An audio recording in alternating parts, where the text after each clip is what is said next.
દેશમાં વધી રહેલા ડિજિટલ અરેસ્ટના કૌભાંડની સામે સુપ્રીમ કોર્ટનો મોટો નિર્ણય સામે આવ્યો છે. દેશભરના તમામ કેસોની તપાસ હવે સીબીઆઈ કરશે. વરિષ્ઠ નાગરિકોને નિશાન બનાવવા આ ઠગાઈમાં 3000 કરોડથી પણ વધારે લોકો સામે આવવાની કોર્ટે નોંધ કરી છે. કોર્ટનો સ્પષ્ટ સંદેશ છે કે સાયબર ગુનો હવે રાષ્ટ્રીય સ્તરે કડક રીતે ડામવામાં આવશે. હવેથી ગુજરાત રાજભવનનું નામ ગુજરાત લોકભવન રહેશે.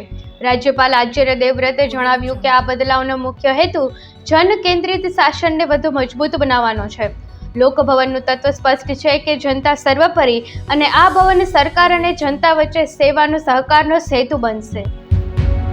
નાણામંત્રી નિર્મલા સીતારમણે તમાકુ અને પાન મસાલા પર ઊંચા કરવેરા જાળવવા માટે 2 નવા વિધેયક રજૂ કર્યા. નવા નિયમો હેઠળ તમાકુ ઉત્પાદન પર એક્સાઇઝ ડ્યુટી અને પાન મસાલા પર નવા સેસ લાગશે. સરકારનું કહેવું છે કે આ આવક જાહેર આરોગ્ય અને રાષ્ટ્રીય સુરક્ષા માટે વપરાશે.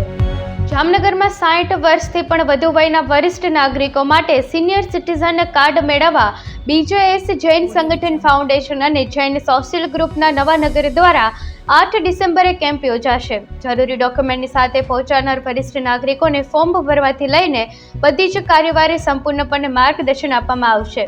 કેમ્પ બાદ શહેરમાં અન્ય વિસ્તારોમાં પણ આવી સુવિધાઓ ઉપલબ્ધ કરવામાં આવશે.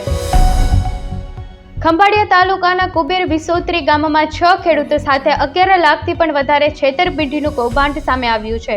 વર્ષોથી વિશ્વાસપાત્ર માનતા વેપારી મનોજ દત્તાણી ચણા, ઘઉં, મગફળી અને ધાણા ખરીદી કર્યા બાદ પૈસા ચૂકવ્યા વિના ફરાર થયો છે. ફોન બંધ મળતા જ ખેડૂતો સલાયા પોલીસ સ્ટેશને ફરિયાદ નોંધી વધુ તપાસ હાથ ધરવાની માંગ કરી છે.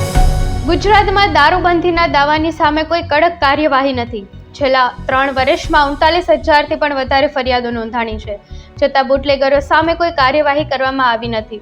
શહેરથી ગામડા સુધીનું દારૂનું નેટવર્ક ખુલ્લેઆમ ચાલી રહ્યું છે અને પોલીસ રાજકીય સંરક્ષણના આરોપ પણ ગંભીર બની રહ્યા છે. અહીં સ્પષ્ટ સંદેશ આપે છે કે કાયદો છે પરંતુ અમલ નથી, એટલે દારૂબંધી માત્ર કાગળ પર જ ચાલી રહી છે. ગાંધીનગરમાં નાયબ મુખ્યમંત્રી હર્ષ સંઘવીએ અતુલ્ય વારસો આઈડેન્ટિટી એવોર્ડ હેઠળ 115 સાંસ્કૃતિક ઉપાસકોનું સન્માન કર્યું. કાર્યક્રમમાં તેમણે જણાવ્યું કે સાંસ્કૃતિક ધરોહરની જાળવણી અને સ્વચ્છતા દરેકની જવાબદારી છે, માત્ર તંત્ર જ નહીં. સામાન્ય આદત પણ સમાજ માટે મોટી સકારાત્મક બદલાવ લાવી રહી છે. જામનગરના સૌથી મોટા ફ્લાયઓવરને જામ દિગ્વિજયસિંહજીનું નામ આપવા રાજકોટ સમાજની વિવિધ સંસ્થાએ કલેક્ટર કચેરીને આવેદનપત્ર પાઠવ્યું. માનવતા અને આશરાના ધર્મ માટે જાણીતા દિગ્વિજયસિંહજીના નામે બ્રિજની સાથે જોડાવાની માંગ સમાજે મુખ્યમંત્રીને રજૂ કરી. અમરેલી ખાંભાગીરીના ગામડાઓમાં સવારે 1.9ની તીવ્રતાના ભૂકંપ બાદ બપોરે ફરી અનુભવાયો 2.2ની તીવ્રતાનો ભૂકંપનો આંચકો. કેન્દ્ર બિંદુ સમઢિયાણી 38 કિમી દૂર નોંધાયું છે. જેતપુરના ધોરાજી રોડ પર આવેલા ચામુંડાનગરમાં ચાલતા દેશી દારૂના અડ્ડા પર મહિલાઓની જનતાની રેડ સામે આવી છે. આબરૂ બચાવવા માટે પોલીસની ટીમે તુરંત જ ઘટના સ્થળે પહોંચીને મહિલા બુટલેગરને અટકાયત કરી.